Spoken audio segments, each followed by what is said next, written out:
Olá, uma boa manhã de sábado para você que sintoniza a programação da TV Primavera de Criciúma. Hoje, dia 26 de agosto de 2017. É muito legal estar aqui de novo.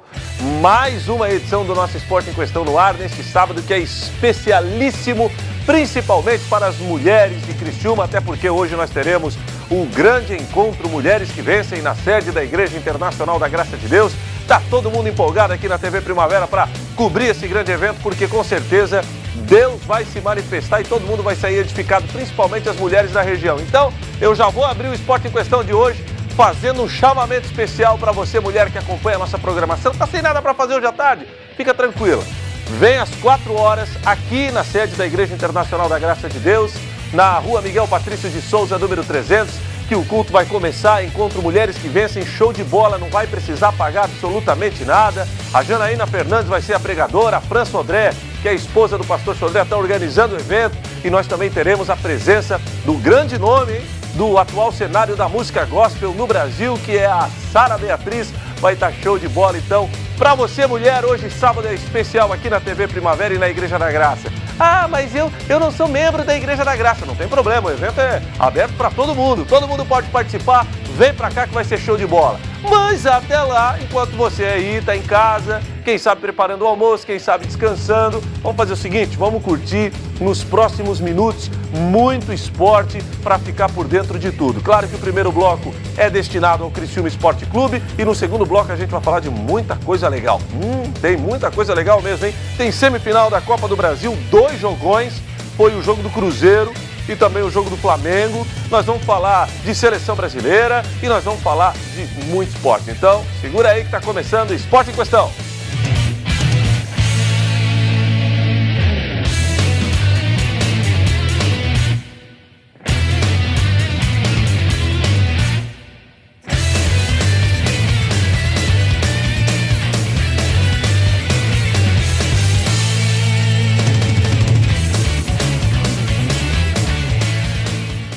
Legal. Vamos lá, lembrando que você pode interagir conosco através aí das nossas redes sociais. Você pode acessar o Facebook da TV Primavera, facebook.com/TV Primavera. Curta a nossa fanpage, vai ser muito bacana ter você aqui interagindo conosco. Mas todo mundo sabe que o primeiro bloco é destinado ao Criciúma, ao Tigre, que na terça-feira foi até Belo Horizonte, no Estádio Independência. É a moderna Arena Independência, estádio que foi reformado recentemente, mas foi construído para a Copa de 1950. Então é um estádio histórico. E o Criciúma não fez feio, não. Encarou o líder do campeonato, o América Mineiro, e segurou o coelho, rapaz. No final das contas, 0-0 resultou num ponto importantíssimo que o Tigre trouxe para Santa Catarina. Vamos conferir os melhores momentos de América Mineiro e Criciúma.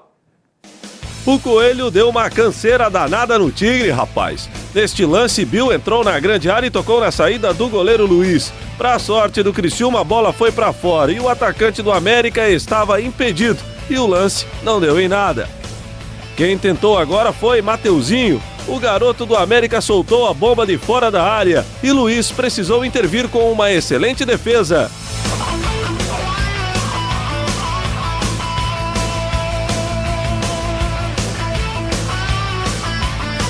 Agora quem entrou na grande área catarinense foi Luan. No momento do chute, o jogador do Coelho foi travado pela zaga do Tigre. Os jogadores mineiros ficaram pedindo pênalti, alegando um toque de mão na zaga carvoeira. E aí, a bola bateu no braço do Douglas Moreira ou do Diogo Matheus? Foi ou não foi? E lá vem o América de novo. Luan fez o cruzamento da esquerda, Luiz realizou o corte. Na sequência do lance, Renan Oliveira ficou na cara do gol e Luiz fez milagre mandando a bola para fora. Mais uma vez o ataque do América estava impedido, mas que a defesa do Luiz foi bonita, isso foi. O Tigre só deu um susto no segundo tempo, e olha que não foi aquele susto. O goleiro João Ricardo foi sair jogando e quase entregou o ouro pro bandido. Lucão não conseguiu o domínio, e o torcedor do Coelho agradeceu aliviado. Mas depois disso o América voltou a pressionar. Cobrança de escanteio e Rafael Lima de cabeça mandou com perigo pela linha de fundo. Agora o líder do campeonato tentou com Bill. O jogador recebeu em profundidade, driblou o goleiro Luiz, mas o campo acabou e o lance terminou em tiro de meta para o tricolor. A pressão não era grande, era gigante. Juninho puxou pela direita e cruzou. Cabral de cabeça mandou para fora, assustando a torcida catarinense. E o placar não foi alterado mesmo. Final, América Mineiro 0, Criciúma também 0. Pois é, tem gente lamentando esse empate aí do América Mineiro com o Criciúma, mas convenhamos, né? Empatar lá em Minas, no Independência, contra o líder do campeonato não é demérito algum. Criciúma conquistou um ponto importantíssimo. Há de se lamentar, sim, a rodada anterior, que foi na semana passada, sexta-feira da semana passada, onde em casa o Criciúma empatou com o Oeste, haja vista que o Tigre vencia até os 40 minutos do segundo tempo. Aí sim é um resultado para se lamentar, mas esse resultado da última terça-feira contra a equipe do América Mineiro não tem que se lamentar nada. Show de bola, valeu Tigre. Agora, em virtude dos jogos da seleção brasileira, o Criciúma vai ter aí quase 20 dias de folga, né? Contando do último jogo, terça-feira, para o próximo contra o Luverdense, o Criciúma terá 18 dias de folga, é tempo mais do que suficiente para o técnico Luiz Carlos Vinck preparar a equipe, treinar o time, corrigir as falhas para a sequência do campeonato. Aliás, o Luiz concorda com tudo isso. O Luiz quer aproveitar esse tempo todo, capitão do time, para aprimorar a equipe, corrigir os erros, porque o Criciúma quer chegar de vez no G4. Vamos conferir o Luiz, então. O Tigre já está de volta. Depois de empatar fora de casa com o líder do campeonato, o tricolor faz as contas para tentar chegar ao G4. E por falar em fazer contas, o Carvoeiro ainda está lamentando o empate em casa diante do Oeste há uma semana atrás. Você enfrentar o líder e você conseguir segurar o adversário com empate é muito importante, sim, estar somando ponto. Mas você puxar uma rodada antes, você está vencendo até os 40 do segundo tempo, você tomar um empate, onde o jogo já tinha encaminhado para ser 1-0 mesmo, deixa um pouquinho de frustração, porque você estaria mais próximo do G4, né? Com o andamento do campeonato, erros cometidos durante a competição não poderão mais acontecer. Senão, o G4 fica longe e o sonho da Série A vai ficando cada vez mais distante. O que a gente pensa hoje é, quando chegar nos confrontos diretos, você está na proximidade de 3 pontos praticamente, porque você vencendo, você encosta. E nós temos esses jogos em casa. Então, essa a mentalidade nossa. Então, caso aconteça dessa vantagem aumentar, a gente vai ter que realmente se redobrar mais e cobrar isso dentro de casa. A gente não pode ficar aceitando mais empatar dentro da nossa casa, né? A gente consegue fazer um resultado, de repente você entrega para o adversário. E para atingir os objetivos, o tricolor garante que está pensando jogo a jogo. O capitão do time entende que se preocupar com os adversários só vai criar ansiedade no grupo catarinense.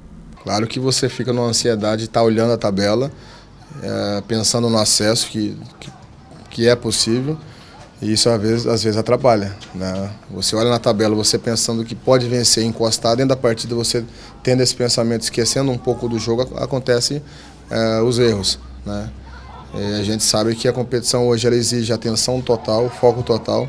Mas o clima é bom. Finalizados os 3 primeiros jogos do segundo turno, o Tigre somou 5 pontos, bem diferente do início do campeonato. Para você ver como é que é o futebol, né? Você começa um campeonato com 3 derrotas, praticamente 5 jogos nós temos 1 ponto. E você terminar um primeiro turno brigando para G4 é uma campanha de acesso, se analisar bem. Você começar o segundo turno com praticamente 50% ou até mais um pouquinho de percentual de pontos, é muito bom. Agora a gente tem que manter isso, né? Pois é, e ontem, sexta-feira, o Criciúma também treinou. Claro que sim, afinal de contas, o técnico Luiz Carlos Vinck não quer perder tempo. Amanhã, aliás, hoje e amanhã, folga pra galera. Mas ontem, naquele solzão, o Tigre pegou pesado, rapaz.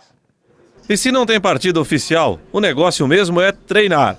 Será que de fato esse período de 18 jogos sem bola rolando de fato é bom? Ricardinho avaliou os prós e os contras. É um período importante para a gente, né, recuperar quem estava machucado, para descansar quem estava mais desgastado. A gente perde o ritmo de jogo, né, que fica 2 semanas sem jogar, mas eu acho que não perde muito não. Claro que a gente gosta de estar sempre jogando, mas vem numa hora boa esse período aí para que a gente consiga treinar melhor, aperfeiçoar aquilo que precisa para que a gente consiga voltar melhor do que quando paramos. E neste tempo de recesso do futebol, não só treinamentos estão sendo feitos. Luiz Carlos Vinck, como um psicólogo, vai conversando com os jogadores do Tigre para que o Carvoeiro possa voltar a se impor dentro do estádio Heriberto Wilson. Os 2 últimos resultados no Majestoso, derrota para o Brasil de Pelotas e empate contra o Oeste, acenderam um sinal de alerta no Criciúma. Verdade, até é uma característica que nos outros anos a Série B tinha bastante, é que era dificilmente se perdia pontos dentro de casa, né? Nesse ano, infelizmente tem acontecido conosco da gente ter deixado escapar alguns pontos aqui dentro de casa, que é fundamental para a equipe que pensa e como nós pensamos em coisas grandes na competição, a gente precisa voltar a fazer da nossa casa, fazer com que a nossa casa seja a nossa força, para que a gente já entre em campo com confiança, com aquela certeza de que vamos conseguir a vitória. E para melhorar esse histórico, os jogadores do Tigre sabem exatamente o que precisam fazer. Acho que a gente precisa melhorar o nosso desempenho, né? Acho que quando você consegue jogar bem, vários jogos bem, o resultado, a chance de vir um resultado positivo, com confiança, com mais segurança durante os jogos, é mais provável de se ganhar. Então a gente está pensando nisso, melhorar o nosso desempenho, melhorar o nosso rendimento para que a gente consiga as vitórias com mais confiança, com mais força, com mais tranquilidade. Porém, independente disso, Ricardinho comemora mesmo a titularidade. Neste ano, esta, segundo o atleta, é a maior sequência de jogos dele no time principal do Tricolor. Nesse campeonato, eu acho que foi a maior, sim. Acho que foi 4 ou 5 jogos agora. Acho que nesse campeonato, sim, foi a maior sequência. Mas o Criciúma jogou na terça-feira contra o América Mineiro. Ontem nós tivemos mais jogos e hoje nós teremos o complemento da rodada do Campeonato Brasileiro da Série B. Vamos conferir quais os jogos de hoje. Hoje, em Recife, tem Santa Cruz e CRB de Alagoas. Em Goiânia, o Vila Nova receberá a visita do ABC de Natal. Em Barueri, na Grande São Paulo, jogam Oeste, Boa Esporte de Varginha. Em Floripa, jogam Figueirense e Guarani de Campinas. E em Lucas do Rio Verde, no Mato Grosso, jogarão Luverdense e Londrina. Pois é, e vamos falar então de Campeonato Brasileiro da Série A, Série B, vamos dar um tempo. Vamos falar do Brasileirão da Série A, o Corinthians é mais líder do que nunca, hein? Lá na quarta-feira o Corinthians enfrentou a Chapecoense em Chapecó, ganhou mais uma, chegou a 50 pontos, mas daqui a pouco a gente fala desse jogo, porque antes eu quero conferir com você que está em casa, aqui no Esporte em Questão, a rodada do final de semana. Haja vista que nós não tivemos rodada no meio da semana, mas aqui você não perde nada, então vamos conferir gols aí do Campeonato Brasileiro da Série A da semana passada. Em São Paulo, a surpresa da rodada. O Corinthians, até então invicto na competição, em casa, foi derrotado pelo Vitória, que luta contra o rebaixamento. Trellis mandou para o fundo das redes. Final, Corinthians 0, Vitória 1. No Rio de Janeiro, o Flamengo não vencia há 4 jogos e voltou a fazer as pazes com a vitória diante do Atlético de Goiás. Vinícius Júnior fez o primeiro do Fla, Flamengo 1-0. O garoto Vinícius Júnior entrou sozinho na grande área, driblou o goleiro e fez o segundo dele no jogo. Final, Flamengo 2, Atlético Goianiense 0. Em Porto Alegre jogaram Grêmio e Atlético Paranaense. A partida foi movimentada, mas o placar não sofreu alterações. Final, Grêmio 0, Atlético Paranaense também 0. Em Campinas duelaram Ponte Preta e Botafogo. Emerson Sheik fez o primeiro da Macaca, Ponte 1-0. O Botafogo empatou o duelo com Brenner, tudo igual, 1-1. Mas Emerson Sheik estava a fim de garantir a vitória para Ponte e assim o fez. Final, Ponte Preta 2, Botafogo 1. Em Floripa tivemos Avaí São Paulo. Júnior Dutra cobrando pênalti fez o gol do Leão. Avaí 1-0. O São Paulo empatou também com gol de pênalti. Hernanes mandou para as redes. Final, Avaí 1, São Paulo também 1. Em Belo Horizonte, o Cruzeiro passou pelo Sport Recife. Sassá fez o primeiro da Raposa. Cruzeiro 1-0. Raniel fechou a conta para os mineiros. Final, Cruzeiro 2, Sport Recife 0.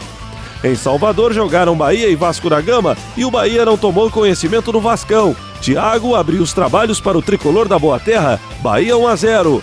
Mendonça fez o segundo dos baianos, Bahia 2-0. Mendonça fez o segundo dele no jogo e o terceiro do Bahia. Final, Bahia 3, Vasco 0. Em virtude deste resultado, o técnico Milton Mendes foi demitido. Zé Ricardo, ex-Flamengo, foi anunciado pela diretoria como novo treinador do Vasco.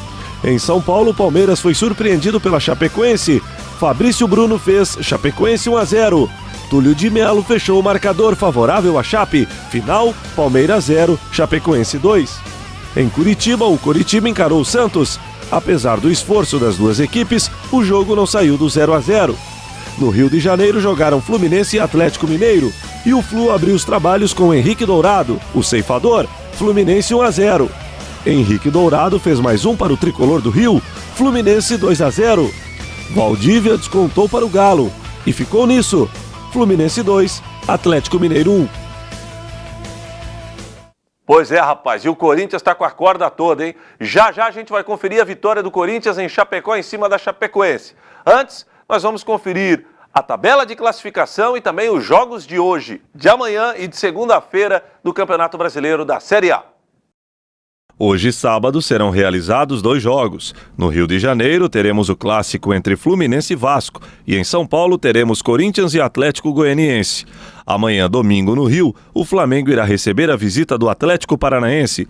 Em São Paulo, teremos o clássico entre Palmeiras e São Paulo. Em Salvador, jogam Bahia e Botafogo. Em Campinas, a Ponte Preta encara o Atlético Mineiro. Em Belo Horizonte, jogarão Cruzeiro e Santos. E em Floripa, o clássico catarinense entre Avaí e Chapecoense. Na segunda-feira, em Curitiba, o Coritiba pega o Vitória. No dia 2 de setembro, no sábado da semana que vem, em Porto Alegre, Grêmio e Sport Recife fecham a rodada. Na Série A, o Corinthians é o líder, com 50 pontos. O Grêmio soma 40, 10 a menos e é o segundo. O Santos, com 37 pontos, é o terceiro. O Palmeiras soma 33 pontos e é o quarto. O Flamengo tem 32 e é o quinto. O Cruzeiro é o sexto e tem 30 pontos, 8 vitórias e saldo positivo de 6 gols. O Atlético Paranaense é o sétimo e tem 30 pontos, 8 vitórias e saldo positivo de 2 gols. O oitavo é o Fluminense, que soma 30 pontos e 7 vitórias. O Sport acumula 29 pontos e é o nono. O Botafogo tem 28 pontos e é o 10º. A Chapecoense está na 15ª posição com 25 pontos. O Avaí está na zona do rebaixamento. O Leão é o 19º com 22 pontos ganhos. E para você que gosta de esporte, eu tenho um recado. Segura aí que daqui a pouquinho nós retornaremos com muito mais esporte em questão aqui na TV Primavera.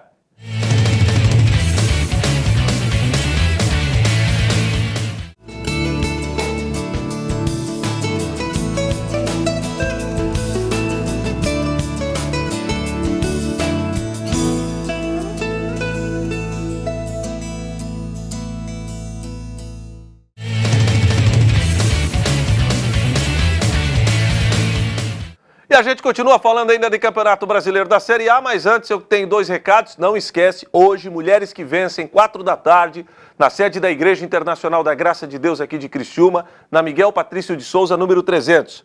Ô, mano, você que tá vendo o programa aí, avisa a patroa aí, 4 horas da tarde eu te levo lá na Igreja da Graça, vai estar a Sara Beatriz, vai estar a Fran Sodré, vai estar a Janaína Fernandes, vai ser bem legal. Vai lá, mulher, vai lá conversar com a mulherada da Igreja da Graça, ouvir um pouco da Palavra de Deus. Você é nossa convidada, minha amiga. 4 da tarde, no templo sede da Igreja Internacional da Graça de Deus, Miguel Patrício de Souza, 300, bairro Próspera. Você não pode perder o encontro Mulheres que Vencem. Vamos continuar falando de Campeonato Brasileiro da Série A? Vamos conferir então os melhores momentos da vitória do Corinthians, jogo atrasado. Esse jogo foi repassado para a última quarta-feira porque a Chapecoense foi jogar com o Barcelona lá em Barcelona e o Corinthians não quis nem saber, rapaz. Foi lá em Chapecó e ganhou mais uma. A Chapecoense tentou tomar a iniciativa do jogo. Neste cruzamento, Wellington Paulista de cabeça exigiu defesa do goleiro Cássio. Romero tentou enfiada de bola para Rodriguinho, mas a bola escapou e a tentativa de ataque corintiano não deu em nada. Fagner foi à linha de fundo e tentou o atacante Jô. O zagueiro Groli cortou o ataque do Timão. A Chapecoense respondeu com Luiz Antônio. No chute, a bola se perdeu pela linha de fundo. E olha o Corinthians. Marquinhos enfiou grande bola para Fagner, que tentou de primeira. O goleiro Jandrei estava ligado e realizou a defesa. O jogo era fraco tecnicamente. Romero arriscou de fora da área e a bola se perdeu sem perigo pela linha de fundo. Boa jogada do Corinthians pela esquerda. Cruzamento para Rodriguinho. O atacante corintiano mandou para a rede, mas o gol foi anulado. A arbitragem alegou que o jogador teria dominado a bola com a mão. Agora quem tentou foi Jô. Porém, o tiro saiu fraquinho e o lance não deu em nada. Boa jogada da Chape. Wellington Paulista cruzou para Túlio de Melo, que mandou a bola com perigo para fora. Cleiton do Corinthians fez boa jogada e botou o goleiro Jandrei para trabalhar. Na sequência, a zaga catarinense afastou o perigo. Mais uma vez a Chape chegou forte. Confusão na área e a bola sobrou para Túlio de Melo, que chutou. A zaga do Corinthians afastou o perigo em cima da linha. E no finalzinho do jogo, o gol do Timão. Jô recebeu e deu um leve toque. A bola foi morrer mansamente no fundo das redes. Final, Chapecoense 0, Corinthians 1. Agora vamos mudar a chave de Campeonato Brasileiro da Série A para a Copa do Brasil. Meio da semana, meu irmão, foi cada jogaço, 2 jogos pelas semifinais da Copa do Brasil. Um no Rio de Janeiro e um em Belo Horizonte. A gente começa com Cruzeiro e Grêmio em Minas Gerais. A classificação da Raposa para a grande final só saiu nos pênaltis. Apesar de estar jogando fora de casa, o Grêmio deu o primeiro susto. Lucas Barrios entrou livre na área e chutou em gol. Fábio, goleiro da Raposa, fez uma grande defesa. Agora quem tentou foi o Cruzeiro. Depois do bate-rebate, Hudson tentou de fora da área. O goleiro Marcelo Groi estava atento e praticou a defesa. Agora quem arriscou de fora da área foi Thiago Neves. O cruzeirense mandou a bomba e a bola passou com muito perigo perto do gol gaúcho. O tricolor dos Pampas desceu pela esquerda. Cortez tentou cruzar e quase surpreendeu o goleiro Fábio. Para a sorte do Cruzeiro, a bola se perdeu pela linha de fundo. E o jogo era lá e cá. Cruzamento de Robinho e Alisson de cabeça exigiu uma bela defesa do goleiro gremista. Falta para o Cruzeiro. Thiago Neves bateu por baixo e mais uma vez Marcelo Groi realizou a intervenção. Preste atenção neste escanteio para o Cruzeiro. Thiago Neves jogou na área e Hudson bateu fraco, sem problema algum para o goleiro do Grêmio. Mas os gremistas mal sabiam que aquele era um ensaio. Novo escanteio. Thiago Neves levantou na área e Hudson, desta vez de cabeça, não teve compaixão. Cruzeiro 1-0. Mais um escanteio para o Cruzeiro. Outro cruzamento de Thiago Neves. Raniel tentou de voleio, porém o lance não deu em nada. Agora o Cruzeiro tentou pela esquerda. Arrascaeta fez o levantamento e por muito pouco o Thiago Neves não mandou para o fundo do gol. Final, Cruzeiro 1, Grêmio 0. Como no primeiro jogo na semana passada em Porto Alegre, quem venceu por 1-0 foi o Grêmio, a decisão da vaga para a final da Copa do Brasil foi decidida nas penalidades. Quem bateu primeiro foi Fernandinho do Grêmio, goleiro de um lado, bola para o outro.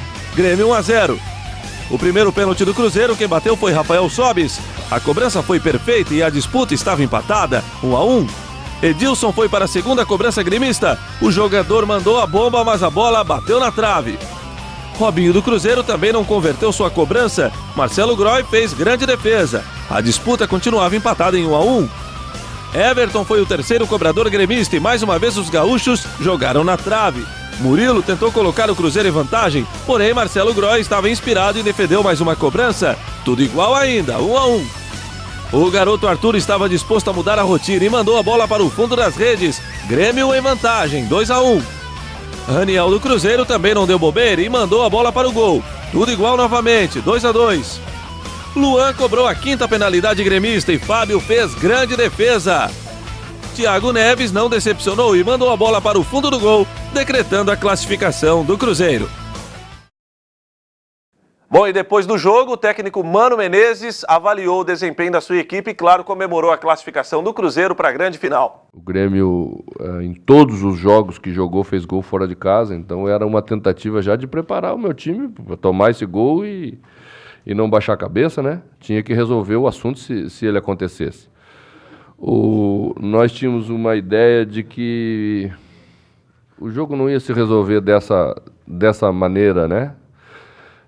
Marcar 3 gols no Grêmio é difícil. Marcar 3 gols num jogo assim é difícil, com essa característica, né? Na verdade, nós preparamos a equipe para não sofrer gol no primeiro tempo. Essa era a estratégia do Cruzeiro quando nós começamos a pensar a partida. Porque o Grêmio tem feito, desde o ano passado, gols nos primeiros 45 minutos de quase todos os jogos decisivos. E aí sim se estabeleceria uma grande dificuldade para a gente fazer uma reversão de placar, né? Então, apesar de ter encerrado o primeiro tempo 0-0, o torcedor ficar um pouco mais ansioso, a gente, no vestiário, passou isso para os jogadores, eles tinham uma ideia clara que a partir daí mesmo, né, que nós não podíamos mais sofrer o gol, porque se sofresse reverter em 45 minutos seria muito menos. Então, neutralizamos bem o adversário. O Grêmio no segundo tempo não chutou uma bola no nosso gol. Acho que a única bola foi o cruzamento da falta quase aí no final. Controlamos bem o meio-campo. Tivemos as nossas dificuldades naturais de chegar na frente, porque eles defendem bem. Não é à toa que estão aí entre as duas melhores equipes da temporada, Corinthians e Grêmio, Grêmio e Corinthians. E bater um adversário como esse, passar para a final, valoriza muito aquilo que nós fizemos até agora na Copa do Brasil. E é o que nos deixa muito contente. Mano, o ser humano ele é movido muito à confiança, né? E o Ezequiel, mal no primeiro tempo, muito nervoso quando a bola chegava nele, e outro jogador na segunda etapa. O que você falou com ele ali no intervalo para essa mudança tão grande em 2 tempos de um jogo? Olha, Ezequiel marcou um dos principais jogadores do Grêmio, né? O jogador que sempre é a válvula de escape, que tem sido decisivo. Nos 2 jogos do ano passado, ele decidiu os jogos no Mineirão, né? Contra nós e contra e os jogos da final, né?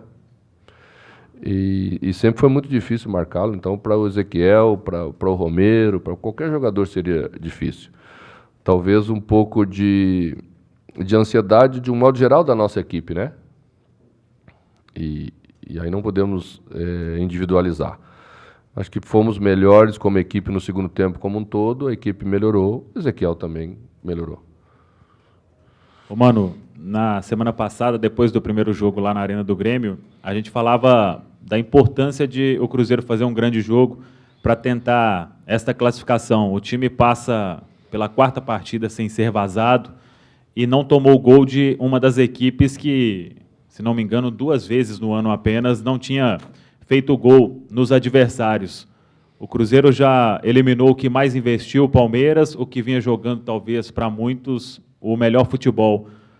Como que o Cruzeiro chega a essa decisão e se hoje foi o jogo do ano, o jogo mais perfeito que o Cruzeiro fez para chegar a essa finalíssima?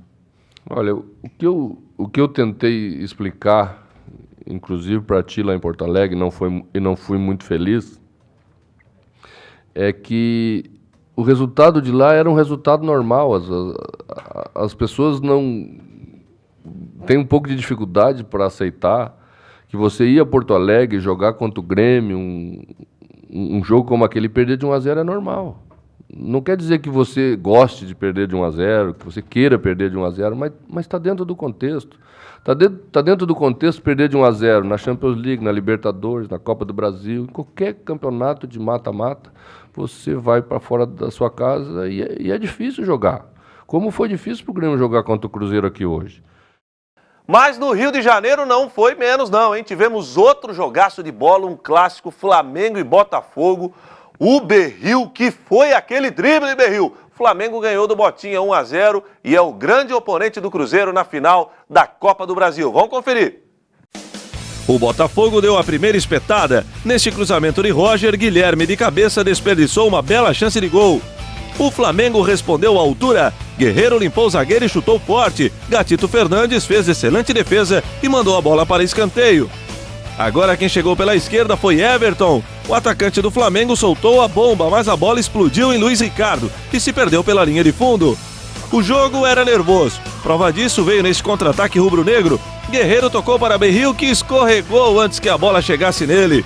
Cobrança de falta para o Botafogo. Luiz Ricardo jogou na área. O zagueiro Hever e o goleiro Thiago se atrapalharam e o Botafogo não conseguiu aproveitar o gol vazio do Flamengo e o lance acabou dando em nada.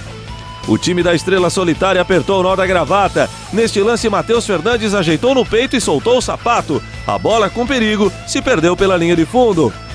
Boa jogada do Fla pela direita. No cruzamento, a bola chegou até Diego, que furou em bola e perdeu a oportunidade de abrir o marcador do Maracanã. No segundo tempo, o Flamengo cresceu no jogo. Pará fez cruzamento para a área e o William Arão desviou de cabeça. A bola passou muito perto da trave defendida por Gatito Fernandes. Olha o Flamengo novamente. Nesta jogada, Guerreiro tentou de puxeta. A bola bateu na zaga do Botafogo e foi amortecida. Os jogadores do Flamengo pediram pênalti com razão. Repare como o atleta botafoguense impediu a passagem da bola com as mãos. Cobrança de falta para o Botafogo. Igor Rabelo de cabeça mandou a bola para fora sem maiores problemas para o Fla. Agora preste atenção nesta jogada de Berril. O colombiano entortou o adversário e rolou macio para Diego bater de primeira. Delírio no Maracanã. Final, Flamengo classificado 1, Botafogo eliminado 0. E depois do jogo, o meio-campista Diego e também o zagueiro Juan avaliaram essa vitória importantíssima do Flamengo que credencia o rubro-negro para a grande final da competição. Com certeza, né? Cada gol que eu fiz com essa camisa do Flamengo tem um peso, uma satisfação, uma alegria muito grande, mas sem dúvida nenhuma, num ambiente como esse, né? Um jogo tão importante como esse, difícil como estava, faz com que o gol tenha um sabor especial, né? E com certeza vai ficar guardado para sempre aí no meu coração. Assim, primeiro é um motivo de muito orgulho, né? Acho que eu saí da arquibancada, era um torcedor, como todos da nação. Depois joguei na escolinha do clube e hoje tá podendo completar 300 jogos, né? Com o time do meu coração, é um motivo de muito orgulho. Acho que Deus reservou essa data especial para mim, num jogo tão importante, né, quanto um arquirrival. E uma vitória dessa só veio coroar, né, todo o trabalho do grupo, mas também acho que esses 300 jogos do Flamengo. Acredito que sim. Graças a Deus, com o passar do tempo, tem vindo cada vez mais jogos importantes, né? Isso é um bom sinal, sem dúvida. Então, semifinal de Copa do Brasil, como eu disse, um jogo disputado, né? Então, até agora, talvez o gol mais importante, mas como eu disse, marcar é sempre maravilhoso, né? E vale a pena ser comemorado. Assim, o brasileiro é um objetivo nosso, então a gente tem que desligar um pouquinho da Copa do Brasil agora, desligar totalmente, quer dizer.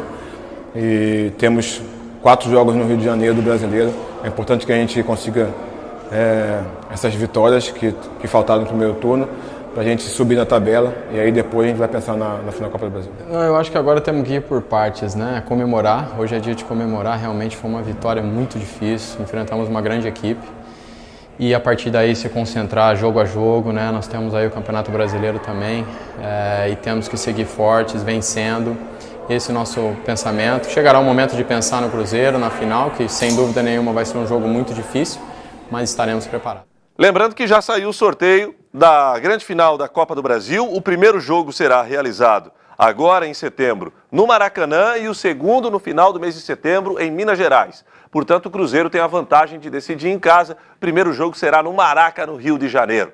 Já que a gente está falando de Maracanã, Rio de Janeiro, mostramos agora há pouco o jogo do Flamengo. Tem uma joia rara no Flamengo que já foi vendida aí por quase 150 milhões para a equipe do Real Madrid, que é o Vinícius Júnior. Pois é, o Vinícius Júnior, sem sombra de dúvidas, é uma das grandes promessas do futebol brasileiro. E ninguém mais, ninguém menos do que o Rei Pelé deu uns conselhos muito importantes para a joia rara do Flamengo. Vamos conferir. Não, o Vinícius está mais ou menos na idade que eu comecei, com 16 anos, na seleção, no Santos.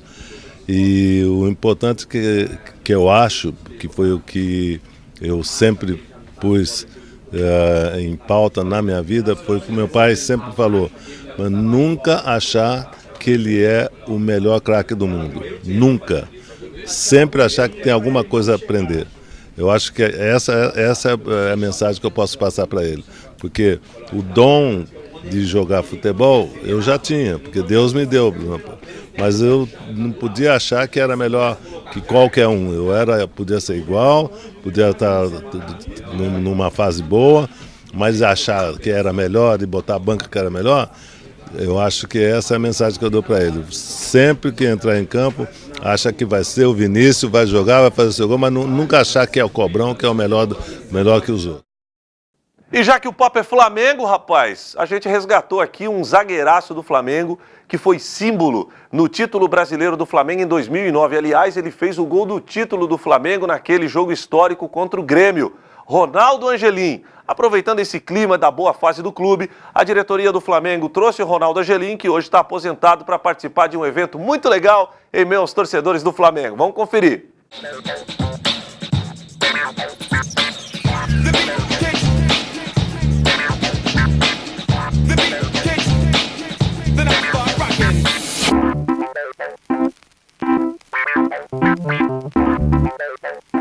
Hoje, dia Dia dos Pais, um dia bastante especial. A gente veio conhecer o Museu do Flamengo e tivemos a oportunidade de ver o jogo e a sorte de estar aqui o Ronaldo Angelim, que me deu um presente de aniversário. Foi o Hexa em 2009, no dia do meu aniversário. Para mim é uma grande honra tirar foto com ele.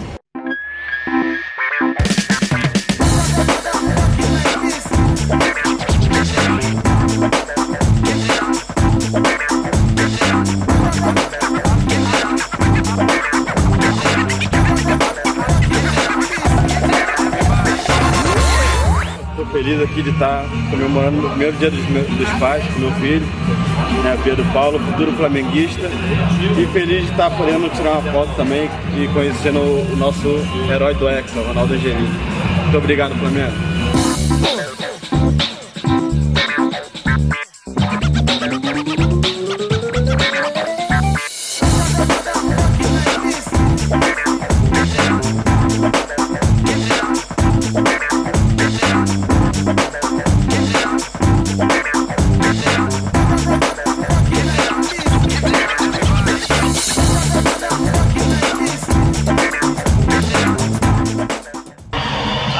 Foi bom, né? O torcedor compareceu, prestigiar.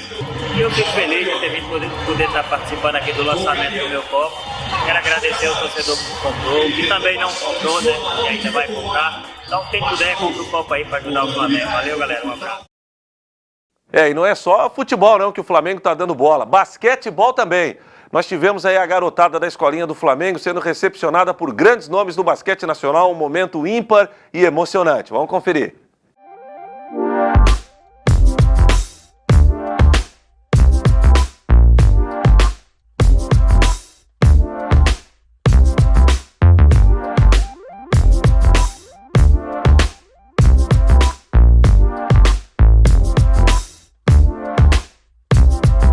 A gente está iniciando hoje, então, a avaliação de pré-temporada com os atletas adultos da base, que tem como principal objetivo avaliar o estado atual que eles se encontram em termos de saúde e desempenho, para que a gente possa iniciar aí um plano de ação e um planejamento para a temporada mais assertivo, né? Mais objetivo e para que a gente atinja o objetivo de melhora desse desempenho e a prevenção da saúde dele, conservação da saúde. Então, esse momento é único, é a primeira vez que a gente está fazendo assim, essa avaliação completa em uma semana e vai servir de modelo para as outras modalidades também.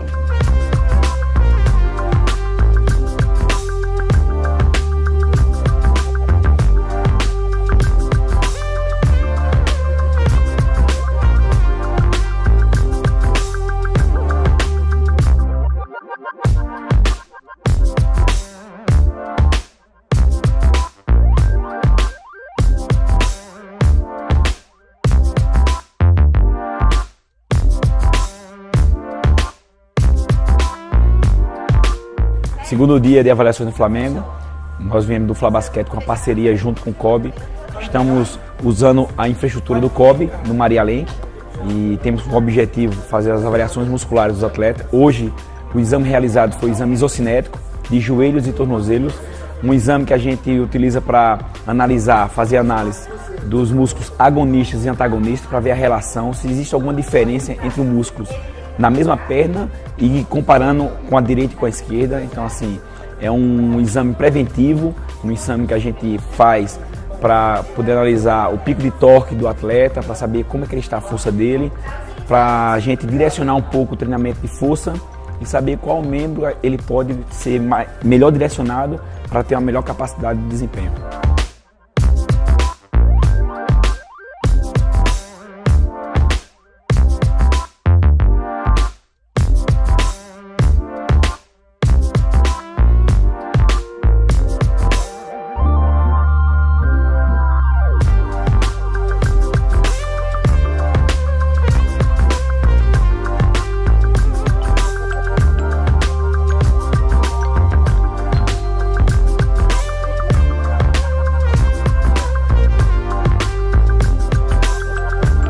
Acabamos de formar uma parceria com o Flamengo e o time profissional de basquete do Flamengo.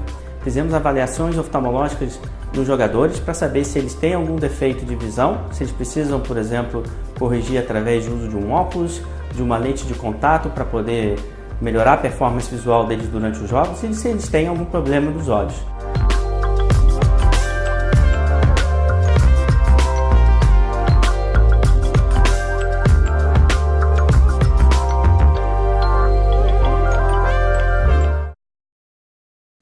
Pois é, agora vamos falar de Confederação Brasileira de Futebol.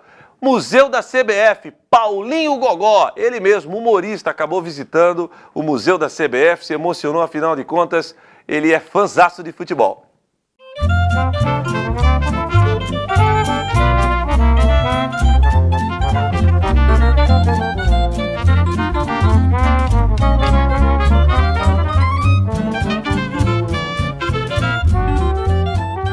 Encantadíssimo, assim, a distribuição das informações, né, tudo que é pesquisado se encontra com tudo. Tem coisas que a maioria das coisas não é da minha época, não são da minha época, eu não lembrava, mas fui lembrando de muitas coisas ali, coisas mais recentes. Fiquei encantado realmente com o cuidado, com a disposição das informações ali, muito bacana. Fiquei muito honrado de estar aqui presente. Agora, aproveitando também um gancho do seu personagem, né, o Paulinho Gogó, que faz sucesso, é o típico carioca malandro, né? E faz sucesso na Praça Nossa. É o fato venéreo, isso que eu vou falar pra você, parceiro. Eu já joguei bola antigamente, né? Parei de jogar bola, porque tive uma rompição no minúsculo nas ligaduras do joelho direito. Mas quando eu jogava bola, joguei bola no Volta Redonda, eu já era do Júnior do Volta Redonda, eu era reserva do Volta Redonda. E estava jogando Volta Redonda em um outro time que agora não me vem na memória. O Volta Redonda, se empatasse o jogo, era a final do campeonato, Volta Redonda, se empatasse o jogo, seria campeão. Né? E aí se empatasse o jogo, seria campeão. Se fizesse um gol, aí que seria campeão mesmo, não tinha jeito. Então faltava assim, uns 5 minutos para poder acabar o jogo. Eu tava na reserva, o técnico me chamou, Paulinho Gogó, entra aí, não precisa nem aquecer. Aí eu entrei sem aquecer, meu irmão, o estádio gritando, naquela loucura toda, vai Paulinho Gogó, Paulinho Gogó. Primeira bola que eu peguei, dominei, passei pelo lateral, a torcida gritou, vai! Passei pelo cabeça de área, a torcida gritou, vai! Deu um lençolzinho no zagueiro, a torcida gritou, vai!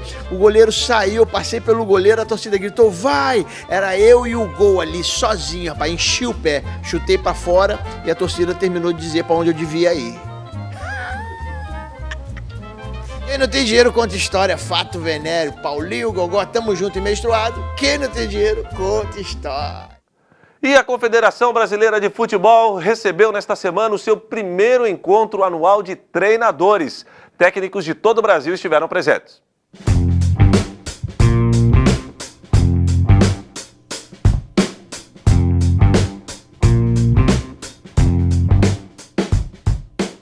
Ideias boas que nós vamos sugerir à CBF para que possa nos ajudar, nos auxiliar nesse sentido, da proteção do cargo, o respeito pelo técnico, a manutenção do trabalho, não que não seja mandar embora, mas não possa ter tantas trocas no mesmo clube e tantas trocas que estão existindo dentro do futebol brasileiro. Então eu acho fundamental essa reunião estar servindo para isso. Para nós foi um marco, na realidade.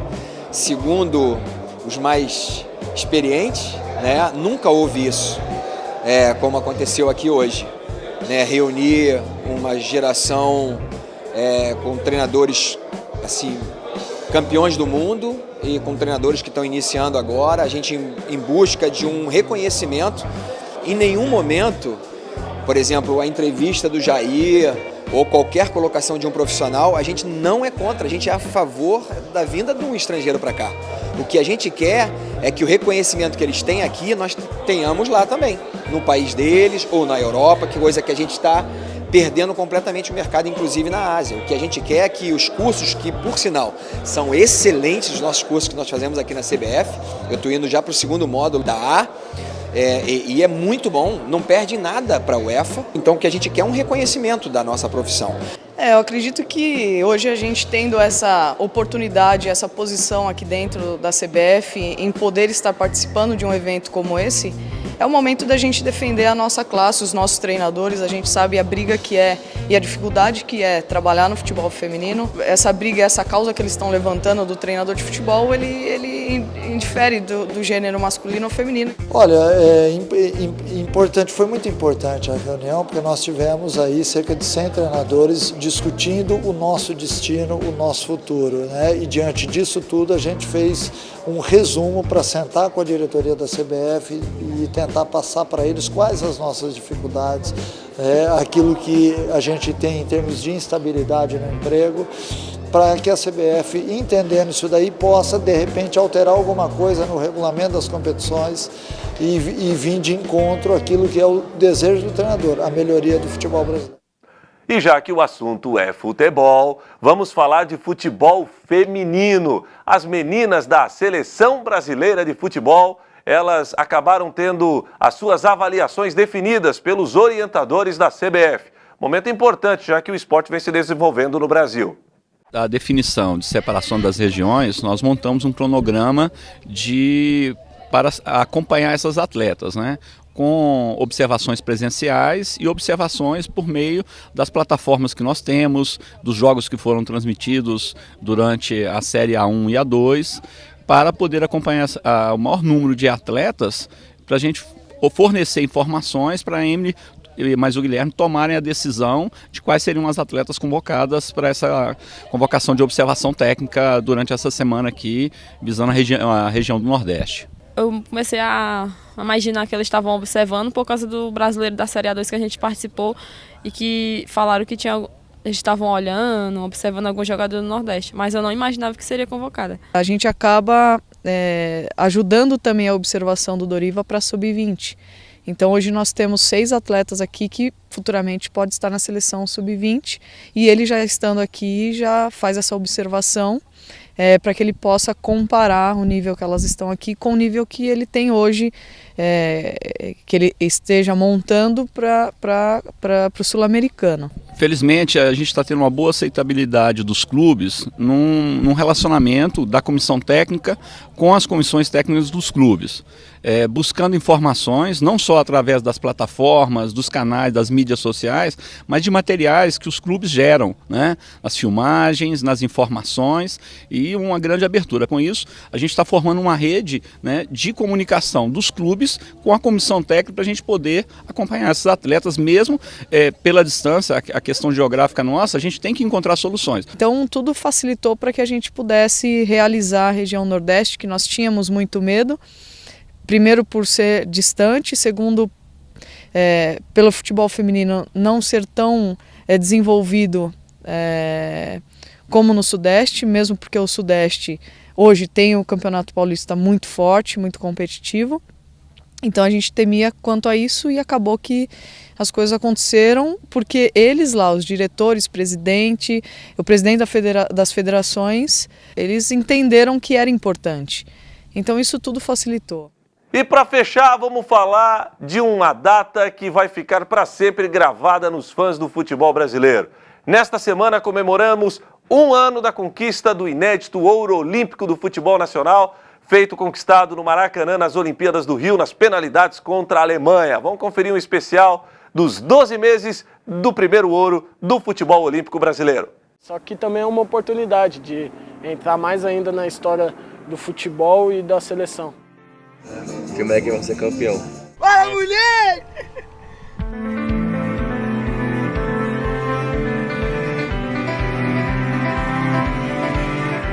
Maracanã lotado, 60 mil do nosso lado, tem que ser aproveitado com a chance da nossa vida.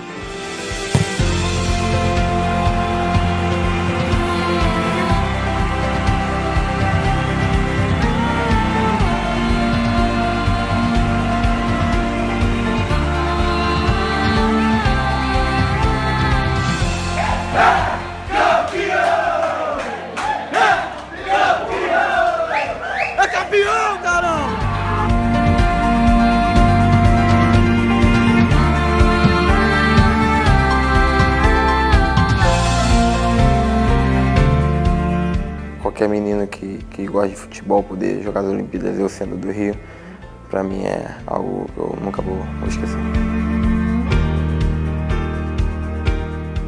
É uma realização muito grande estar disputando as Olimpíadas no Brasil e pela nossa seleção, pela nossa pátria. E tá fazendo isso aqui, acho que não tem coisa melhor.